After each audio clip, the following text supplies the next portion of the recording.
Bonjour. Alors dans cette petite vidéo, on va entamer le chapitre sur les puissances, donc expliquer la première partie du cours. Donc ce qu'on va voir ensemble, c'est ce que c'est qu'une puissance, comment ça s'écrit, la façon dont ça fonctionne, et quelques pièges à éviter. Donc ce sera très court et généralement relativement simple. Donc on commence par le début.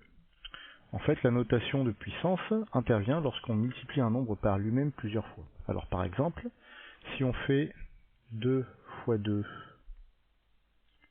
fois 2 fois 2 fois 2, ça on va le noter d'une nouvelle façon. Ce qu'on va faire, c'est qu'on va écrire le 2 qu'on va multiplier par lui-même, et on va noter combien de fois on le multiplie par lui-même. Donc là, on l'a multiplié 5 fois par lui-même, donc on va écrire un petit 5 en haut à droite du 2, et ça se prononce 2 puissance 5. 2 puissance 5.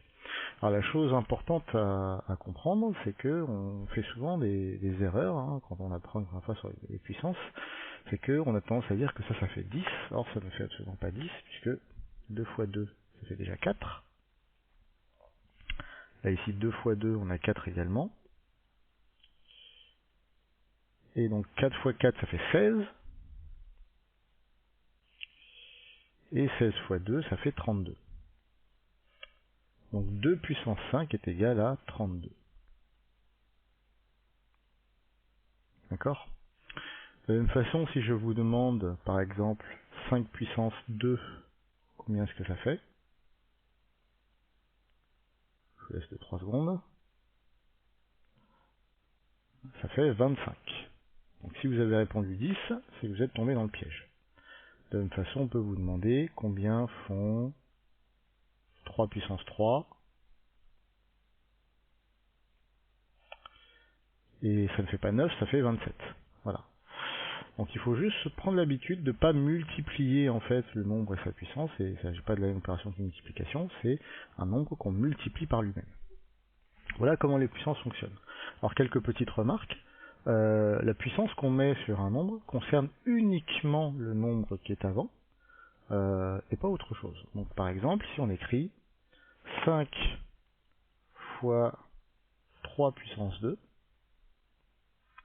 la puissance concerne uniquement le 3. Donc on ne fait surtout pas 5 fois 3 en premier. On fait d'abord 3 puissance 2. 3 puissance 2, ça fait 9. Après on fait 5 fois 9, ce qui nous fait 45. Le deuxième cas de figure où c'est important, c'est si nous avons des parenthèses. Si par exemple nous avons moins 3 avec des parenthèses à la puissance 2, il faut bien comprendre la différence avec ce qui se passe lorsqu'on a moins 3 sans parenthèses à la puissance 2. Lorsque nous avons moins 3 avec des parenthèses à la puissance 2, comme nous avons dit que la puissance s'applique à ce qui est juste avant, et ce qui est juste avant c'est une parenthèse, eh bien sera mis à la puissance 2 tout ce qui est à l'intérieur de la parenthèse. Donc ça veut dire qu'on aura moins 3 multiplié par moins 3. Et donc ça fait plus 9. On a moins fois moins, ça fait plus 9. Or ici, moins 3 puissance 2, la puissance 2 ne concerne que le 3. Le moins n'est pas compté dedans. Donc ça veut dire que le moins va tout simplement rester devant le calcul, et ensuite on va écrire 3 fois 3. Donc là, le moins ne se retrouvera qu'une seule fois, juste au début. Il ne va pas se répéter. Et du coup, 3 fois 3, ça fait 9. Le moins est devant, donc ça va faire moins 9. Voilà. Donc, c'est petit piège à éviter.